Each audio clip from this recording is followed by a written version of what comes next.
सर्वांना सप्रेम जय भीम। आरक्षण उपवर्गीकरणाच्या विरोधात मुरुड शहरामध्ये सोमवारी दिनांक 18 मे 2026 रोजी सकाळी 8:30 वाजता या उपवर्गीकरणाचा अबकडला विरोध करण्यासाठी मुरुड शहरामध्ये भीमनगर पासून ते छत्रपती शिवाजी महाराज चौक ते डॉक्टर बाबासाहेब आंबेडकर चौक या मार्गावर महामोर्चा निघणार आहे। तरी या मोर्चामध्ये कशा पद्धतीने नियोजन केलं आहे, अनुसूचित जाती जमाती मध्ये होऊ घातलेल्या वर्गीकरणाला विरोध करण्यासाठी आजच्या या सविस्तर मार्गदर्शन करण्यासाठी या पत्रकार परिषदेचं आयोजन करण्यात आलेलं आहे। मोर्चामध्ये एकूण अनुसूचित जातीमधील जवळपास 58 सर्व जातीचे सर्व बांधव या ठिकाणी या मोर्चामध्ये मोठ्या संख्येने सहभागी होणार आहेत। तरी या मोर्चाचं एकंदरीत नियोजन कसं असेल याचं पुढील मार्गदर्शन हे आमचे प्रवीणजी सुरवशी करतील। आमचं म्हणणं आहे की जर समजा एसटी समाजामध्ये उपवर्गीकरण करायचं असेल शासनाला, तर शासनाने तसा अहवाल आणि त्या 59 जातीच्या प्रतिनिधी समोर किंवा त्या एखादी समिती नियुक्त केली असेल त्या समितीमध्ये या 59 जातीचे प्रतिनिधी घेऊन ते अहवाल तयार करायला पाहिजे होता व शासनाला सुपूर्द करायला पाहिजे होता। पण ही समिती एक व्यक्तीची आहे आणि मुख्यमंत्र्याला जे पाहिजे ते त्या एक व्यक्तीकडून त्या अहवालामध्ये तरतूद करून घेतलेली आहे व 58 जातीवर अन्याय लादण्याचा प्रयत्न या माध्यमातून होत आहे। 58 जातीमध्ये 13% आरक्षण आहे आणि हे वर्गीकरण जर झालं तर त्या टक्केवारीच्या तुलनेमध्ये मातंग समाजाला किती टक्केवारी मिळण्याची आशा आहे? आता सर्वात प्रथम तर ज्यांना या 13% आरक्षणाच्या अथांग सागरामध्ये पोहता आलं नाही तर त्यांना किती टक्के मिळत? ज्यांना 13% आरक्षणाच्या अथांग समुद्रामध्ये पोहता आलं नाही ते समजा त्यांच्या समाजाच्या मागणीनुसार, समजा मातंग समाजाच्या आणि संघटनेच्या मागणीनुसार लोकसंख्येच्या प्रमाणात त्यांना 2% किंवा 0.2% सुद्धा मिळू शकतं। तर मला त्या ह्याला म्हणत माझा दुसरा प्रश्न आहे की मातंग समाजाचे कार्यकर्ते आता उत्साहात दिसतील की बुवा आपल्याला सेपरेट आरक्षण मिळालं तर आपल्यामध्ये कुणी शेजार राहणार नाही, आपली प्रगती होईल, आपण शासकीय सेवेमध्ये जाऊ, प्रशासनामध्ये जाऊ। पण त्यांना ह्याचीच कल्पना नसेल की त्यांना 0.1% आरक्षण मिळणार आहे आणि मग इथंच आपला 13% फायदा आहे। मग ह्याचं प्रबोधन जर त्यांच्यामध्ये केलं की आपल्याला ह्याच्यामध्ये फक्त 0.1% मिळणार आहे किंवा जे काय मिळेल ते आपण एक एक्झाम्पल सांगितलं, तर ह्या त्या अडाणी समाजाला हेच माहीत नसलं तर त्यांचं प्रबोधन करणंही गरजेचं आहे। या संबंधाने आपल्या प्रश्नाच्या संबंधाने मी या ठिकाणी आपल्याला सांगू इच्छितो की आपल्याकडं मांग किंवा मातंग शेत प्रामुख्याने या ठिकाणी उपवर्गीकरणाचं घाट घातलेला आहे किंवा यांची मागणी उचलून धरलेली आहे। पण त्याच मातंग समाजामध्ये उचले मांग, ककर काढे मांग, खानदेशी मांग, गारुडी मांग, घोडके मांग, डफळे मांग, दखने मांग, पिंडारी मांग, मदारी मांग, वटारे मांग, वराटे मांग हे उपघटक आहेत। तर ह्यांच्यावरती आजपर्यंत अन्याय झालेला आहे। हे शैक्षणिकदृष्ट्या मागासलेले आहेत, यांना आपण एससी मध्ये आहे त्याची जाणीव नाही, मग यांच्या बाबतीत मातंग समाज का विचार करत नाही? तर माझा प्रश्न माझा प्रश्न आहे की मातंग समाज हा मागासलेला आहे, त्यांच्या शिक्षणाचं प्रमाण नाही, शिक्षणाचं प्रमाण नसल्यामुळं वर्गीकरणामध्ये काय नेमकं त्यांना मिळणार आहे, किती मिळणार आहे, त्याच्यामध्ये आपली कशी सुधारणा होणार आहे होणार नाही।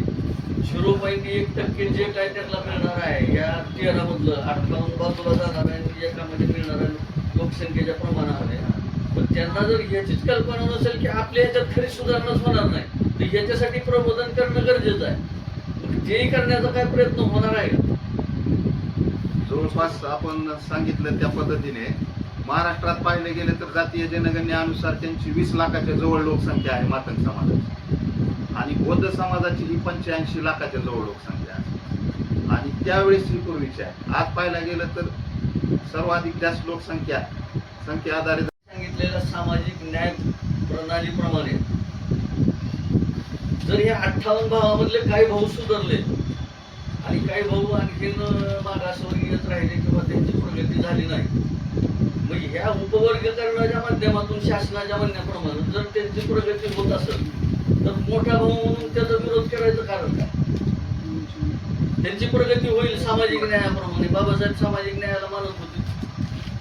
आरक्षण विरोधात जे आता आंदोलन चालू आहे त्याच्यामध्ये मोठा भाऊ म्हणून त्यांनी जास्तीत जास्त शिक्षणाकडे लक्ष दिलेलं आहे आणि शिक्षण घेऊन ते त्या पद्धतीने त्यांच्या पदावर गेलेले. मग त्यांना आरक्षणामध्ये जास्त जागा मिळाल्या असतील तर शिकून त्यांना नोकरीमध्ये पण त्यांना जागा मिळाल्या. ज्या लोकांनी शिक्षणाकडे दुर्लक्ष केले आणि ते शिकलेच नाहीत तर त्यांना आरक्षणाचा फायदा कसा होईल? किंवा त्यांना नोकरीमध्ये फायदा कसा होईल? अंधश्रद्धेमध्ये बरबटले होते म्हणून ते आज त्या टक्केवारीमध्ये नाहीत. परंतु आता एक मोठा भाऊ म्हणून तुमची जबाबदारी आहे बारक्या भावाला वरी घेण्यासाठी. नाही मग जर बारक्या भावाला वर घ्यायचं असेल तर त्याला पहिले शिक्षणाचं महत्व कळलं पाहिजे. त्यांनी आता शिक्षण सांगा ना घेतलं तुम्ही पाहिजे. शिक्षणाचं महत्व आहे त्यांना सांगा बाबा आम्ही शिकलो म्हणून मोठे भाऊ वर गेला आता तुम्ही बी आज शिका आमच्यासारखं या थोडंफार. बरोबर आहे. लहान भावाने पण शिक्षणाचं महत्व ओळखून घेतलं पाहिजे, शिक्षण घेतलं पाहिजे. शिक्षण घेतल्यानंतर त्याला विद्यार्थी देशामध्ये त्याला आरक्षण मिळेल. जास्त शिकला तर त्याला नोकरीमध्ये त्याला आरक्षण शिकेल मिळेल. आता शिकेल ना तुला थोडं त्याला वाटा दिला तर. नाही वाटा दिला तर मग कुणी वाटा त्याच्या जरी कोण घेतलाय का? त्यांना कोणी शिक्षणापासून अडवलंय का?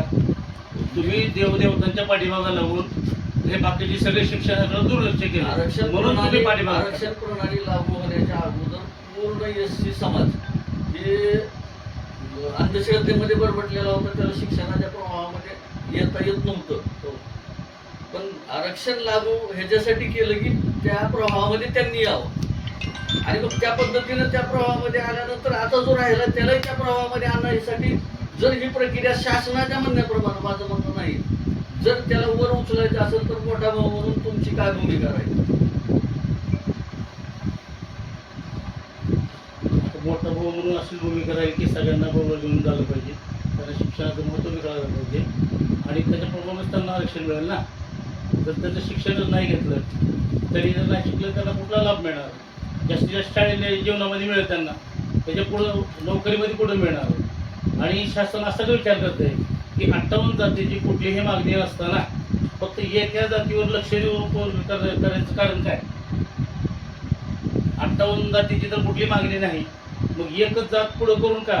तर ह्याच्यामध्ये आता जसं सुरेश सावंत सांगितलं किंवा शेखर सावंत सांगितलं की बाबा ह्याच्यामध्ये RSS आणि BJP त्यांचा असा डाव आहे ही आरक्षण सगळं उधळून लावायचं, जातीमध्ये भांडणं लावायचे, जी काय आता भारत देशामध्ये चालू आहे. जाती इंग्रजांसारखं तोडा पोडा आणि राजकारण, त्याच्याशिवाय दुसरा प्रश्न नाही. आणि ह्याच विषयामध्ये असं जातीमध्ये भांडणं लावून हे आरक्षण संपवून टाकायचं, ही RSS आणि BJPचा पुढील लाभ.